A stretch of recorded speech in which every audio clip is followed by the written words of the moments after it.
So thanks, Fred, and I'm going to flip the stage now and take over for a little bit. So everyone, Yes, for those of you who've never heard of Brad, this is Brad. He goes way, way back in PPC. Usually I can't shake him off my tail when we go to conferences, right? But he's going to be amazing, so stick around. yeah, it'll be fun. It'll be fun. Thank you, Fred. All right, we'll chat in There you go. 25 minutes. All right. So I'm going to finish off. So I'm Brad Geddes. If you don't know me, I've been doing paid search for way too many years these days. And I'm going to get into ad testing as soon as Zoom decides which screen I should be showing. All right. And so with that, let me just readjust. Oh, Zoom, you're a funny creature.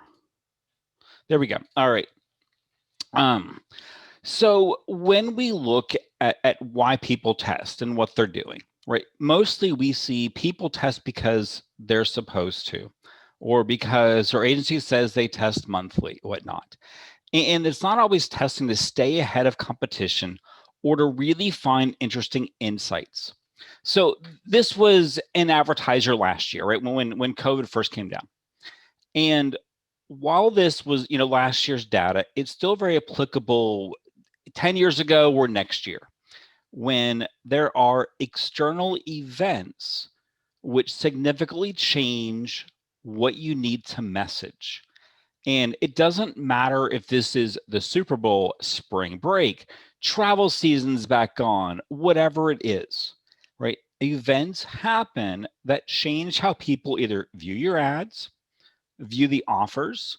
Suddenly, your offer doesn't look as good next to a competitor's offer, right? And so it's not just about, hey, we need to test to see, does this message work better than this one? It's also just understanding what's the universe that's happening around us and how does our offer fit into that universe. So when you think about, why most people test, it's new products are launched, there's changes to the business because we're supposed to do it. And some will do it because of reaction to data trends, assuming you track your data trends, right? Others, if you're tracking competitors' ads, will do it and change the competitors' ads. And finally, you have those who say, you know what, we watch these things and we react to them, but we also just test to stay ahead of everybody else and be the market leader.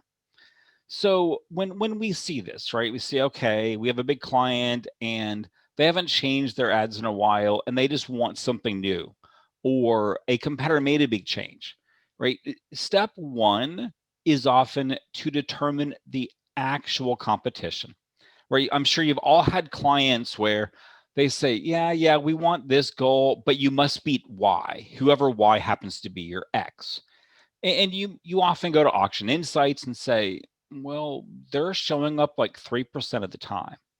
Right? So you can use, Google. This is one of my favorite Google Data Studio templates where you can see every campaign. And if you're broken up by geo or time of day, you can even see who are your competitors for every campaign.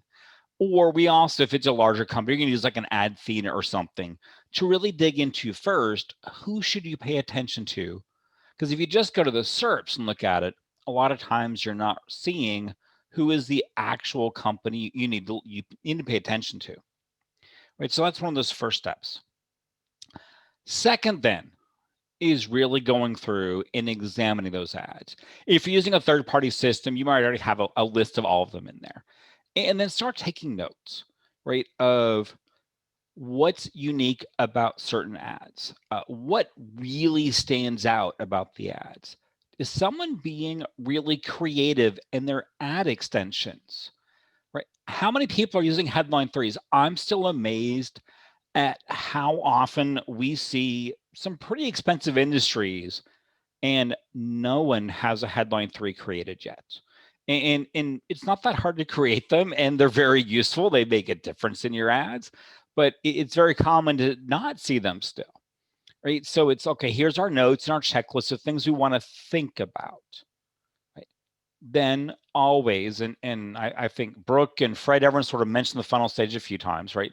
But then we go back to the funnel stage and we say, where are they in this funnel stage? Now, once we have that part done, right now we want to say, all right, here's where we're trying to advertise. And the reason we want to go back to the funnel stage is we want to say, what are our major considerations? Or if you're thinking about benefits and features, should we be thinking more, all right, this is awareness, they don't know us yet, so we want to talk about the benefit of our product. Or this is purely on Amazon, this is at the very bottom of the funnel. Therefore, we really want to focus in on the retention standpoint, or do we need to get purely into features? Now, beyond that, we want to say, okay, how strong do we want to be with our calls to action? So if we're at the very top of the funnel, we can't be like, buy this now. If it's at the bottom of the funnel, right now, we can be a lot more straightforward, like call us, schedule an appointment. So you want to make sure you're looking at that funnel and matching your CTA, matching your benefits features with the funnel. So we say, what's a common ad layout, right? It's often related to ad group. Then we have headline 2, benefit CTA, headline 3, supports, headline 2, etc. Right? Pretty common starting place.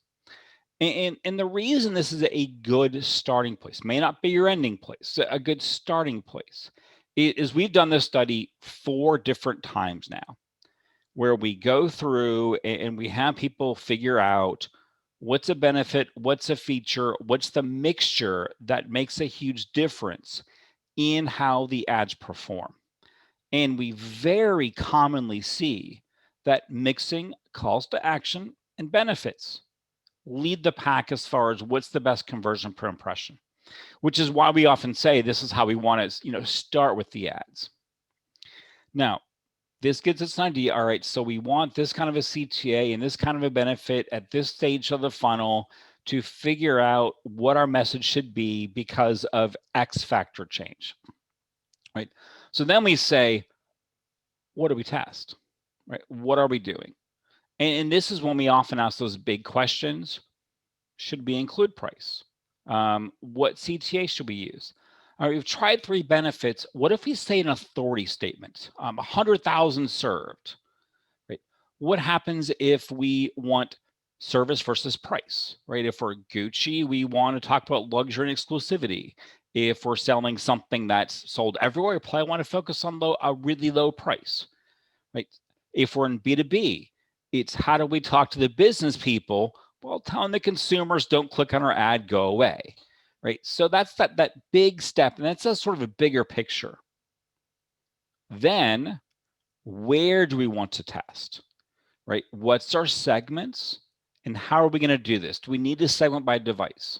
Sometimes not, sometimes it's a definite must. We never want to combine ad types, of course. But then if we're going to test this across our brand and third-party brands and info words and locations, right, we want to make sure, even though we may set it up that way, we're reading that data differently. So now we have an idea of what to test, where to test, how to test it. Then the last question is, are we doing single versus multi-ad group testing? So single ad group testing says we're putting 2 or more ads in an ad group, and we're going to find the best message for the targeting method of the ad group, be it a keyword, an audience, whatnot. Now, if it's a big brand term, that's the way to do it, because you don't want to mess with your brand, you don't want to commingle with other data. If, right, we're saying this is for 5,000 long tail ad groups or 3,000 different product terms, we might do what we call multi-ad group testing, which is we're testing price versus not price. What if we have location versus not location, right? We're testing that hypothesis across a large selection of ads. In this particular example, right, it was a company who had a crazy amount of keyword insertion. And they were like, Google, our reps always tell us use keyword insertion. The keyword's always there. So just wanted to say, well, and double exclamation point means does not include. Wanted to say, well, what happens to your data if you have keyword insertion in the ad versus you do not have keyword insertion in the ad, right? That it's a pretty simple question. And across, I mean, this is, over 4,000 ad groups. They have significantly better data without keyword insertion.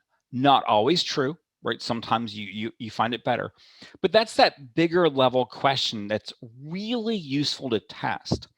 And so I love multi-ad group testing because it tells you this is not the best ad insight for an ad group. It's the best for this entire section of ad groups.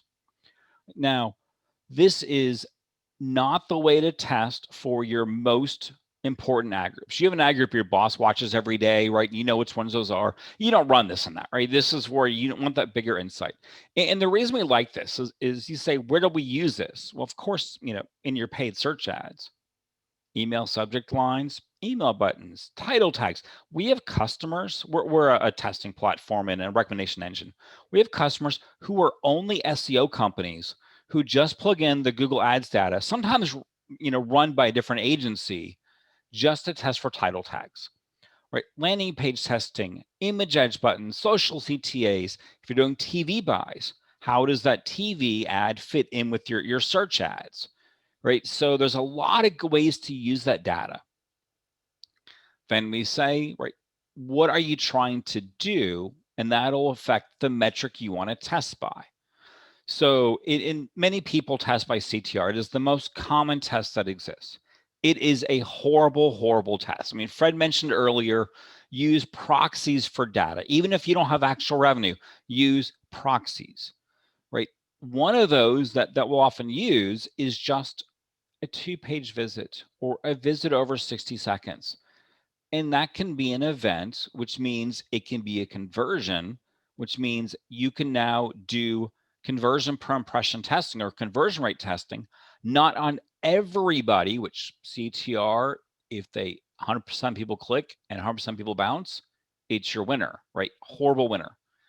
If you say, no, this is an engaged user we're going to test by, right? Just by doing some sort of on-site engagement process as a conversion, now you can actually test by real data again and use it. So there is no best testing metric, right? It's more, what are you trying to accomplish? So, and the reason we walk through all these steps is, here's some tests we've seen recently do well. One, a large brand, and I'd say a large brand, usually over 5 million in ad spending a month. They do this test every 6 months. They have a very large brand department, and the brand department always pushes, use our brand in every one of your ads. We don't care what the keyword is. And so about every 6 months they test, and they almost always find not putting our brand in non-branded keywords is better for our conversion rates, better for our profit. Yet we have a different company, another large one. They do this also same test, but every 6 months. And they find that putting their brand in non-branded ads increases their conversions and revenue. Now, both of them are big TV spenders. Both of them spend a lot on search. They have very different industries, right? And so you should never look and say, hey, this person says always use brand and non-brand, or never use brand and non-brand. You should do it yourself, right? These are suggestions of what to test, because we will commonly find people who either always use it or never use brand in ads. And instead of saying this is how we do it, we should be saying, is our data when we do it each direction, right? Each way, which is a good way of doing some good multi-ad group test. We are still seeing even today that uplifting and positive messages are just beating apart the we're here for you and unprecedented and things we've heard way too much of the past year. That anything positive, people are looking for something positive right now. And adding positive does incredibly well these days. Expect next year that won't be as true, right? Safety is still a huge concern for everyone. It may not be your leading headline anymore, but what did you do to keep employees safe? What do you do to keep visitors to your business safe? Assuming you have visitors, e-commerce, of course, quite different, right? But safety is still doing really well. And humorous and colorful messages right now are really doing well. Again, something that stands out a little bit different.